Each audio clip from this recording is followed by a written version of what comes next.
తాతీయ, BP, sugar, పక్షవాతం, heart attack, brain strokes ఇట్లాంటివి ఏటి రాకుండా ఉండాలంటే ఎలాంటి జీవనాన్ని సాగించాలి, ఎలాంటి అలవాటు చేసుకోవాలో చెప్పగలరు నాన్న.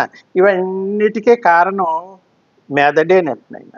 మెదడులో ద్రవాలు అవేవో పేర్లు చెప్పారో ఆ ద్రవాలు ఊరడం వల్ల ఇవన్నీ రోగాలు వస్తాయి. అయితే ఇవన్నిటికీ మందు ఒకటేనండి నాయన.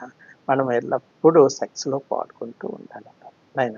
సెక్స్‌కి ఉన్న అద్భుతమైన శక్తి వీటినన్నిటిని కంట్రోల్ చేసే శక్తి ఉందని మన సమరం గారు లేరు.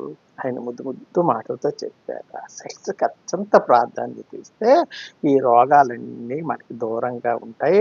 ఆఖరి క్యాన్సర్ కూడా దూరంగా ఉంటదట మన సెక్స్‌కి మనం బాగా ఎంజాయ్ చేస్తే. అర్థమవుతుందా? సమరం గారు చెప్పారు. ఉంటాను నాన్న.